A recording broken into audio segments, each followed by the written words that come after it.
అబ్బో ఇక్కడ కేజీ చీరలు కొంటే అర కేజీ చీరలు ఫ్రీ అంట. మంగళ్య షాపింగ్ మాల్, కేజీల్లో సేల్, టన్నుల్లో ఆనందం.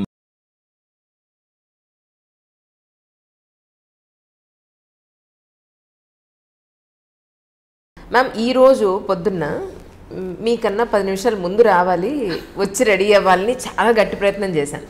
పంజాగుట్ట సర్కిల్లో ఏమైందంటే ఒక అమ్మాయి, అంటే ఇది కూడా అమ్మాయి ఇష్యూ అండి. ఎందుకంటే నాకు అర్థమైంది ఏంటంటే ప్రపంచం లేదా కుటుంబ వ్యవస్థ కానీ ప్రపంచం కానీ అసలు నెక్స్ట్ జనరేషన్ ఒక అమ్మాయి మీద ఎంత డిపెండ్ అయి ఉందా అని అనిపిస్తుంది నాకు. పంజాగుట్ట సర్కిల్లో లెఫ్ట్ సైడ్ సిగ్నల్ పడింది, సిగ్నల్ అప్పుడే రిలీజ్ చేశారు. లెఫ్ట్ సైడ్ ఒక అమ్మాయి లిటరల్గా ఇక్కడ వరకు వేసుకుంది డ్రెస్, స్లీవ్లెస్, లోపల వేసిన బ్రా స్ట్రాప్, లోపల వేసిన డిజైన్ కూడా బయటికి కనపడుతోంది. ముందు వెహికల్ వాళ్ళు కదలట్లేదు, గ్రీన్ సిగ్నల్ పడింది, నేను హార్న్ కొడుతున్నాను. సడన్గా హార్న్కి వాడికి అలర్ట్ అయ్యాడు. అలర్ట్ అయ్యి ఒక్కసారి రైస్ చేస్తే వెళ్ళి ముందు వాడిని గుద్దేశాడు.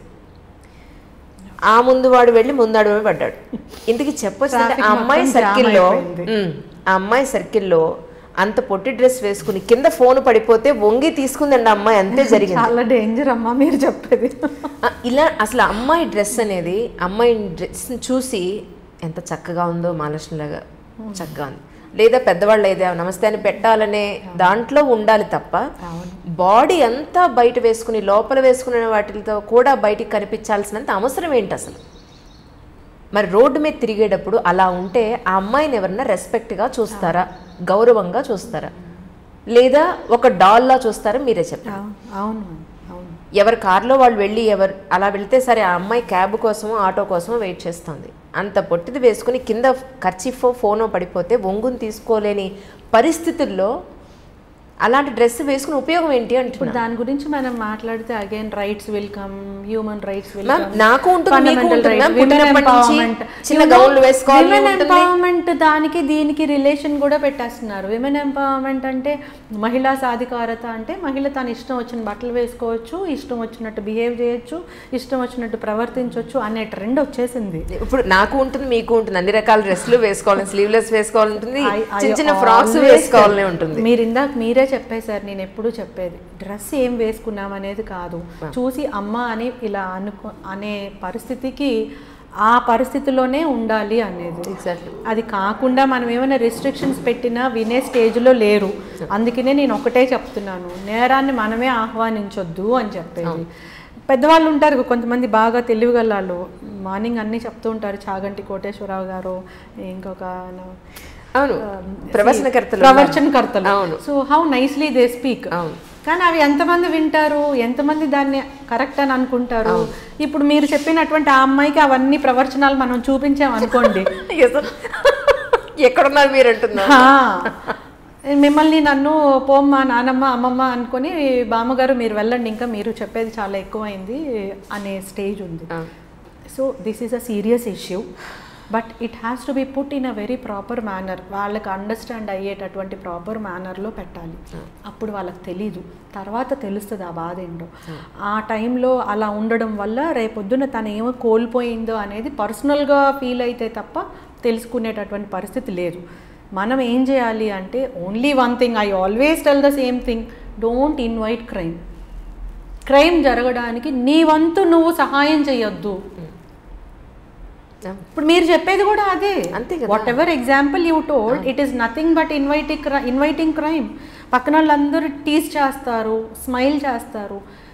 ఆ అమ్మాయికి అంత మెచ్యూరిటీ ఉండొచ్చు, అంటే డ్రెస్ చూసి ఎవరిని క్రిటిసైజ్ చేయకూడదు అనే మెచ్యూరిటీ ఉండొచ్చు. అందరికీ తన మెచ్యూరిటీ ఉండదుగా. సో డెఫినెట్గా ఆమెను క్రిటిసైజ్ చేయొచ్చు, నవ్వచ్చు. మీరు అన్నట్లు వాడు ఇంకొకరికి డాష్ ఇచ్చి ఇంకొకరు డాష్ ఇచ్చి ట్రాఫిక్ అంతా హూ ఇన్వైటెడ్ దాట్? మీకు లేట్ అవ్వడానికి, అక్కడ ట్రాఫిక్ జామ్ అవ్వడానికి ఎవరు ఇన్వైట్ చేశారు? సో అప్పుడు వాళ్ళకి తెలియదు, తర్వాత తెలుస్తుంది. They lose something in life. Exactly. ఆ రెస్పెక్ట్ని కోల్పోయినప్పుడు, ఆ ఆనందాన్ని కోల్పోయినప్పుడు, లైఫ్లో కావాల్సినటువంటి రెస్పెక్ట్ ఫర్ లేడీ కోల్పోయినప్పుడే దాని వాల్యూ తెలుస్తుంది. ఇప్పుడు మనలాంటి వాళ్ళం ఏమైనా ఇలా చెయ్యొద్దు, ఇలా చెయ్యండి, ఇలా వేసుకోవద్దు, ఇలా ఉండండి అని చెప్పినా ఎవరికి అంత నచ్చదు. So we have to sensitise is be respectable. Others నిన్ను చూడగానే అమ్మ అని పిలిపించేలాగే ఉండాలి. అంతేగాని జీన్స్ వేసుకోకూడదు అంటే అదొక విప్లవం. Even we should not tell like that. Skirts వేసుకోకూడదు అంటే అదొక విప్లవం. ఎవ్రీ వన్ ఇప్పుడు ఒకవేళ ఐ డ్రీమ్ మీడియాలో చెప్పారు అనుకోండి, Safety and అయిపోయింది, I dream media will be at doldrums. So అందుకోసమే ఎక్స్ట్రీమిటీస్ చెప్పడం కూడా కరెక్ట్ కాదు, ఎక్స్ట్రీమిటీస్ ఆలోచించడం కూడా మనకు కరెక్ట్ కాదు. బ్యాలెన్స్డ్గా ఉండాలి. నీడ్ ఆఫ్ ది అవర్ ఏంటి, ఏ విధమైన బిహేవియర్ ఏ సందర్భంలో ఎలా ఉండాలి, అలానే ఉంటే బాగుంటుంది అని సెన్సిటైజ్ చేయాలి. ఇది చాలా కష్టం కానీ తప్పదు, because that is a need of the hour. Else we will lose better ఫ్యూచర్ని లూజ్ అయిపోతాం. అవునండి. నెక్స్ట్ జనరేషన్లో అన్ని కంఫర్ట్స్ ఉన్న హ్యాపీనెస్ని కోల్పోతాం. ఎగ్జాక్ట్లీ. అది చాలా డేంజరస్ సిట్యువేషన్. అవునండి. అన్ని కంఫర్ట్స్ ఉంటాయి, he will lose happiness. Robin Sharma రాసిన the monk who sold his Ferrari book ఉంది. ఆ బుక్లో lawyer, he is a richest lawyer, ఒక 1 అవర్కి lakhs of rupees డిమాండ్ చేస్తే అటువంటి స్టేజ్లో ఉంటాడు. But he loses something in life, that is happiness. ఫైనల్గా అతను ఒక స్టేజ్కి వచ్చేస్తాడు అనమాట, ఇవన్నీ ఇది కాదు నాకు లైఫ్కి కావాల్సిందని. He goes in search of something called happiness. ఆ స్టేజ్కి మళ్ళీ సొసైటీ వచ్చేస్తుంది. ఈ ఎక్స్ట్రీమ్ పర్వర్షన్స్ ఉన్నాయి అనుకోండి, ఇప్పుడు ఆ పర్వర్షన్స్ని రైట్స్గా కొంతమంది చెప్పొచ్చు, ఎంపవర్మెంట్ కొంతమంది చెప్పొచ్చు, ఈక్వాలిటీ అనే దాంట్లోకి వెళ్ళొచ్చు, దేంట్లో అన్నా వెళ్ళొచ్చు. But finally we lose something called happiness. Ultimate happiness lose అయిపోతాం. ఆ స్టేజ్కి వస్తుంది మళ్ళీ సొసైటీ. సో ఇప్పటి నుంచే అందరినీ చదువుతో పాటు ఈ రకమైనటువంటి సెన్సిటైజేషన్ కూడా చేస్తే తప్ప, లేకపోతే next generation will have everything, all facilities, all comforts except happiness. If that is lost, everything is lost. Madam, ఇంకొకటి మీతో నేను షేర్ చేసుకోవాలని అనుకున్నాను ఏంటంటే, ఈ మధ్య ఒక జడ్జి గారి ఇంటర్వ్యూ కోసం అని వెళ్ళాను. 10 నిమిషాలు ఇలాగే లేట్ అయిపోయింది. ఆయన బెంచ్ ఎక్కేశారు. ఓకే. ఆయన అన్నారు 4 గంటలు కూర్చో, ఇక్కడే కూర్చో, కేసెస్ ఎలా వస్తాయి చూడన్నారు ఒకసారి. సరే కేసెస్ చూద్దాం, అసలు నేను ఫస్ట్ టైం వచ్చాను కదా కోర్టుకి అని చెప్పని కూర్చుంటే కేసులు వస్తున్నాయి ఎక్కువ మ్యామ్. ఆ రోజు వచ్చిన కేసెస్లో అసలు వైఫ్ అండ్ హస్బెండ్స్ కేసెసే ఎక్కువ. ఆల్మోస్ట్ 60% కేసెస్ వాళ్ళవి. ఫోన్ మనిషి జీవితాన్ని, నిజంగా ప్రశాంతతని, ఒక మంచి ఫ్యామిలీ లైఫ్ని, సంతోషాన్ని దూరం చేసేసింది మ్యామ్ నిజంగా. ఆయన ఆఫీస్ నుంచి వచ్చి ఫోన్ పట్టుకుంటాడు, ఈవిడే ఆఫీస్ నుంచి ఫోన్ పట్టుకుంటుంది, పిల్లలు ఫోన్ పట్టుకుంటే ఎవరి అవసరాలు ఇప్పుడు ఇందాక మీరు అన్నారు ఒక బంధాలు, అనుబంధాలు, ప్రేమలు అనేవి అన్నీ ఫోన్లోనే చూసుకుంటున్నారేమో అని అనిపిస్తుంది. ఇదొకటి. రెండోది, ఇప్పుడు ఇందాక మనం స్టార్టింగ్ మాట్లాడుకున్నట్టుగా మీరు అన్నారు, ఇప్పుడు చదివేటప్పుడే వాళ్ళు ప్రేమలో పడి ఆ అబ్బాయి ఈ అమ్మాయితోటి, ఈ అమ్మాయి అబ్బాయితోటి తిరిగి, లేదా నచ్చకపోతే తర్వాత బ్రేకప్ అయ్యి, ఆ తర్వాత మళ్ళీ ఎవరినో ఇష్టపడి, ఇలా అయిపోయిన తర్వాత 3-4 ఇష్యూల తర్వాత పెళ్ళైతే వీళ్ళకి ఎవరితో వేరే వాళ్ళతో పెళ్ళైనప్పుడు వీళ్ళు ఎలాంటి కండిషన్స్లో డైవోర్స్కి వచ్చేస్తున్నాయంటే కేసెస్ అనేది చెప్పారు ఆ రోజు ఆయన. అందుకే చెప్పొచ్చేది, ఈ కేసెస్ అన్ని విన్న తర్వాత మీకేం అర్థమైందో అంజలి, మీకు తెలుసో తెలీదో, చదువుకునే స్టేజ్లో చదువుకోకుండా పనికి మాలిన విషయాలన్నీ వీళ్ళు ఇన్వాల్వ్ అయిపోయి ఇటు కెరీర్ని, ఎడ్యుకేషన్ని శుభ్రంగా అడుగంటించేసి, సో వీళ్ళకి లైఫ్లో పెళ్ళికి తర్వాత ఈ ఇష్యూస్ అన్నీ ముందే అయిపోవడం వల్ల తర్వాత పెళ్ళి అనేది వాళ్ళకేమీ కొత్త కాదు. అందులో ఉండే ఒక ఫీల్ని, ఒక అద్భుతమైన ఆ బంధాన్ని వాళ్ళు ఎంజాయ్ చేయలేకపోతున్నారు. కంపారిజన్ వచ్చేసింది ప్రతి ఒక్కళ్ళకి కూడాను. ఆ అమ్మాయి ఇలా ఉంది, లేకపోతే ఈ అబ్బాయి ఇలా ఉన్నాడు, ఇప్పుడు వీడికన్నా వాడే బెటరా, లేకపోతే ఆవిడకన్నా వీడే బెటరా అన్నట్టుగా అయిపోయింది. సో పిల్లలకి నిజంగా పెళ్ళికి ముందు అవి ఏమీ పెట్టుకోకుండా ఉండడమే బెటర్. అలాంటి ఇష్యూస్ పెళ్ళి తర్వాతే ఇలాంటివన్నీ చేయడం అనేది కరెక్ట్ అనేది ఒక స్ట్రిక్ట్గా పెట్టకపోతే అసలు ఒక ఫ్యామిలీ వ్యవస్థే నాశనం అయిపోతుందేమో అని అన్నారు. I believe in that. Correct ma'am. అది తొందరపడి ఒక కోయిల ముందే కూసింది అని ఒక పాట ఉంది కదా. అవును మ్యామ్. అది correct ma'am. I'm telling you, everything అన్నీ ఉండొచ్చు కానీ మనం కోల్పోయేది ఆనందం అన్నాను ఇందాక నేను. అవును. నేను చాలా పెద్ద కాన్సెప్ట్ చెప్పాను. అవును. మీరు చెప్పేది అదే. అవును మ్యామ్. అన్ని ఫెసిలిటీస్ ఉండొచ్చు. అవును. హస్బెండ్ మంచి స్టేటస్లో ఉండొచ్చు, వైఫ్ మంచి స్టేటస్లో ఉండొచ్చు, ఇంట్లో అన్ని కంఫర్ట్స్ ఉండొచ్చు. వాళ్ళిద్దరికీ ఒకళ్ళ మీద ఒకళ్ళకి నమ్మకం కానీ, ఒకళ్ళ మీద ఒకళ్ళకి గౌరవం కానీ పోయింది అనుకోండి, ఎవ్రీథింగ్ ఈజ్ లాస్ట్. దాని బదులు ఏ ఫిజికల్ మెటీరియలిస్టిక్ ఏ కంఫర్ట్స్ లేకపోయినా ఇద్దరు ఒకరి పట్ల ఒకళ్ళు ప్రేమగా ఉండి నమ్మకంతో ఉంటే వాళ్ళే రిచెస్ట్ అండ్ వెల్దియెస్ట్ పర్సన్స్ కదా. ఎగ్జాక్ట్లీ. సో ఇవి కొత్త ట్రెండ్. ఈ modernity, modern life style, physical relations ఎంత కొత్త ట్రెండ్.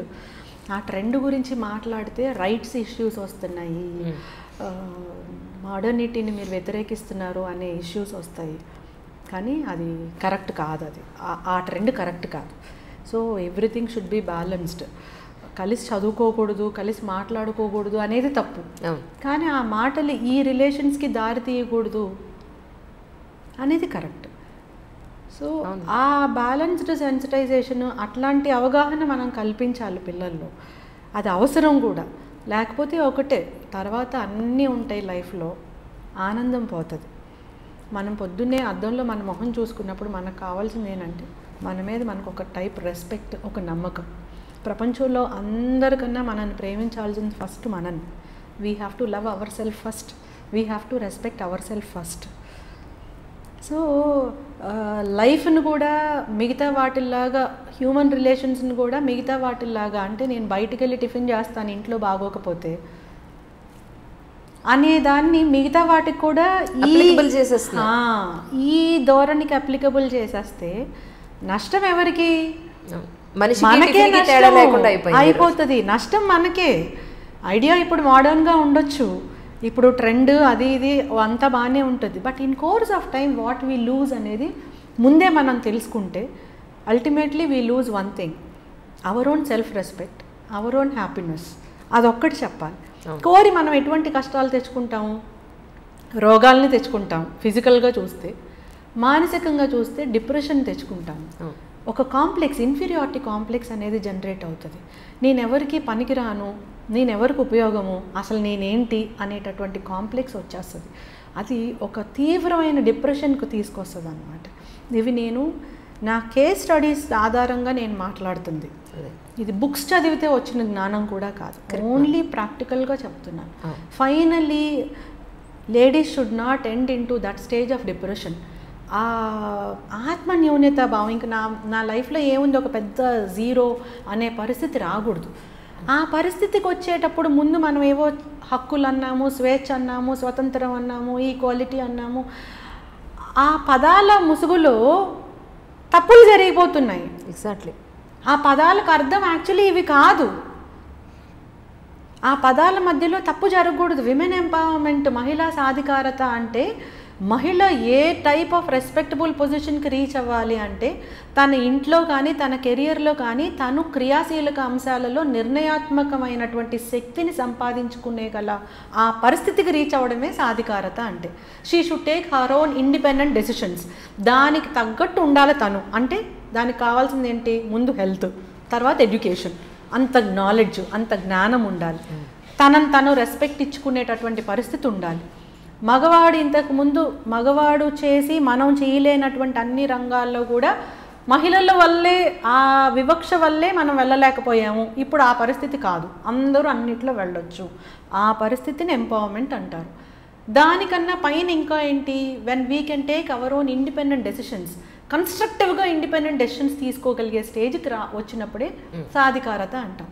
కానీ ఆ సాధికారత అంటే మగవాళ్ళు ఆ డ్రెస్ వేసుకున్నారు, నేను ఆ డ్రెస్సే వేసుకున్నాను, నేను ప్యాంట్ షర్ట్ వేసుకుంటున్నాను because of my profession. So pant shirt వేసుకొని, టైట్ షర్ట్స్ వేసుకొని ఇలా వేసుకుంటేనే సాధికారత అంటే యాక్చువల్లీ సాధికారత అనేది పోతుంది, మరుగున పడిపోతుంది. ఆ పదానికి అర్థం మరుగున పడిపోతుంది. So what I'm telling is, ఈ పదాల ముసుగులో తప్పు చేయకూడదు. మోడర్నిటీ పేరుతో తప్పు చేయకూడదు. మోడర్న్గా ఉండడం తప్పు కాదు, ఆధునికంగా ఉండడం తప్పు కాదు. కానీ మోడర్నిటీ పేరుతోటి విచ్చలవిడితనం అనేది తప్పు. దానివల్ల మనం నేరం చేయడమే కాకుండా మన వల్ల నేరం మన మీద జరగడానికి అవకాశం ఇస్తున్నాము. So we have to differentiate between modernity and obscenity, modernity and criminal things, modernity and something where we invite crime, మనమే నేరాన్ని ఆహ్వానించే పరిస్థితిని అలా డిఫరెన్షియేట్ చేసుకోగలిగేటటువంటి ఇది కావాలి.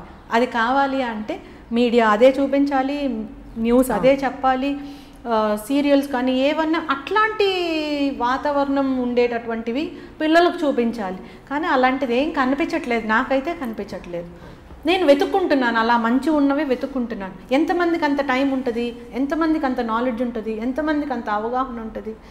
మేబీ సరిత పోలీస్ డిపార్ట్మెంట్లో ఉంది కాబట్టి ఇలా ఆలోచించగలుగుతుంది, కానీ సరిత ఆ డిపార్ట్మెంట్లో లేకపోతే ఇంత తెలియదు కదా. So definitely she may not think like that. So అందరికీ అవకాశం ఉండదు కదా. సో నేనే వేరే డిపార్ట్మెంట్లో ఉంటే, మీలాగా ఉంటే కూడా నాకు ఇంత ఫస్ట్ హ్యాండ్ ఇన్ఫర్మేషన్ తెలిసేది కాదేమో, నేను ఇంత మాట్లాడలేను. So what I'm trying to do is, తప్పు ఒప్పు ఎంచొద్దు, తప్పు ఒప్పు అని నిందించొద్దు, నిందించే ధోరణి వద్దు, అవగాహన కల్పించే ధోరణి కావాలి. ఇది ఒకళ్ళ వల్ల జరిగేది కాదు, ఒక డిపార్ట్మెంట్ వల్ల జరిగేది కాదు, సమిష్టి సామాజిక బాధ్యత. It is a combined social responsibility and it is the need of the hour. లేకపోతే చాలా హైఫై, మనం అనుకుంటాం కదా చాలా రిచ్ మంచి స్టేటస్లో ఉన్న వాళ్ళు, పేర్లు ఎందుకులేండి, ఒక మంచి స్టేటస్లో ఉన్న వాళ్ళు కూడా మీరు ఆనందంగా ఉన్నారా అంటే ఏం ఆనందం లేండి అనే పరిస్థితి. మరి ఇంకెందుకోసం మనం చదువుకుంటున్నాము, ఎందుకు ఇంత ఉద్యోగం చేస్తున్నాము, ఎందుకు ఈ డెమోక్రసీ, ఎందుకు ఇన్ని ఇండివిజువల్ రైట్స్, ఎందుకు ఇంత ఫ్రీడము, ఎందుకు ఇన్ని ఆపర్చునిటీస్. మన ఆపర్చునిటీస్ని మనం బెస్ట్ పాసిబుల్గా యూజ్ చేసుకొని ఆనందంగా ఉండి రెస్పెక్టబుల్గా ఉండలేని పరిస్థితుల్లో ఇవన్నీ ఎందుకు మరి? Why all this development? Ultimately we need happiness. ఆ హ్యాపీనెస్ లేనప్పుడు ఏ స్టేజ్కి వెళ్తే ఏంటి లాభం? ఆ ట్రెండ్కి వచ్చిందండి ఇప్పుడు society. I'm telling it only because I'm a police officer. నేరం జరిగితే ఫస్ట్ మా నోటీస్కి వస్తుంది కాబట్టి మనకు కూడా ఏదో సెన్సిటైజ్ చేయాలి, దీన్ని ప్రివెంట్ చేయాలి అనే ఆస్పెక్ట్, ఆ మైండ్ సెట్ ఉంది కాబట్టి అందులో నేర్చుకొని మాట్లాడగలిగేది. సో ఎక్స్ట్రీమ్ థింగ్స్ డేంజరస్, బ్యాలెన్స్డ్గా వెళ్ళాలి, కొంచెం ఫ్యూచరిస్టిక్గా ఆలోచించాలి. అల్టిమేట్గా నాకు వచ్చే లాభం ఏంటి, నేను ఎట్లా హ్యాపీగా ఉంటాను, నా వల్ల నా కుటుంబం ఎంత గౌరవంగా ఉంటుంది, నా సమాజం ఎంత గౌరవంగా ఉండాలి, నాకు ఇంత స్వేచ్ఛ ఇన్ని అవకాశాలు ఇచ్చినటువంటి సమాజానికి నేను ఏమిస్తున్నాను. ఈ టైప్ ఆఫ్ ఐడియాస్ స్టూడెంట్స్లో మనం ఇన్కల్కేట్ చేయగలగాలి. చేస్తే డెఫినెట్గా భారతదేశంలో ఉన్న స్టూడెంట్స్ అందరూ ప్రపంచానికి ఒక రోల్ మోడల్స్లా ఉంటారు. ఆ పరిస్థితి వస్తే చాలా బాగుంటుందేమో అనిపిస్తుంది. I want to see that day. I don't know whether I can live till that day. డెఫినెట్గా ఉంటారు. All our students know they should be like role models. Girls or boys doesn't matter. Gender అనేది physical differentiation మాత్రమే, it doesn't matter. So మన ideas అట్లా, మన ideology అలా ఉండాలి. అందరూ అందరితో మాట్లాడాలి, ఫ్రీగానే ఉండాలి, కానీ అవి చీకటి రిలేషన్స్కి వెళ్ళకూడదు. దానివల్ల ప్రాబ్లం కొని తెచ్చుకోకూడదు. నేను అనేది అది. ప్రేమ తప్పు కాదు, ప్రేమించడం తప్పు కాదు, we are human beings. So when, where, how, why ఇవి మనం ఆలోచించుకొని ఆ పరిస్థితికి వెళ్తే బాగుంటుంది. లేకపోతే చాలామంది మనం మిస్టేక్స్ చేస్తున్నాము, అవి జరగకూడదు. అవి కాకుండా ప్రివెంట్ చేయడం పోలీసు ఒక బాధ్యత. Prevention of crime, detection, reduction of crime ఎంత ఇంపార్టెంటో ప్రివెన్షన్ ఈజ్ అట్మోస్ట్ ఇంపార్టెంట్. ఇప్పుడున్న most of the crime is like this కాబట్టి నేను చెప్తున్నాను. అవును, ఐదర్ డబ్బు లేదా physical relation, either this or that. ఈ రెండింటి మీదే క్రైమ్ మ్యాక్సిమం రన్ అవుతుంది. ప్రపంచం దాని మీద నడుస్తుంది మ్యాక్సిమం అది. సో దానికి మనం దేనికి ఎంత ఇంపార్టెన్స్ ఇవ్వాలో అంత ఇంపార్టెన్సే ఇచ్చి అల్టిమేట్ హ్యాపీనెస్ అది కాదు ఇది అని తెలియచేయగలిగితే బాగుంటుంది కదా పిల్లలకి. నిజం అనిపిస్తుంది.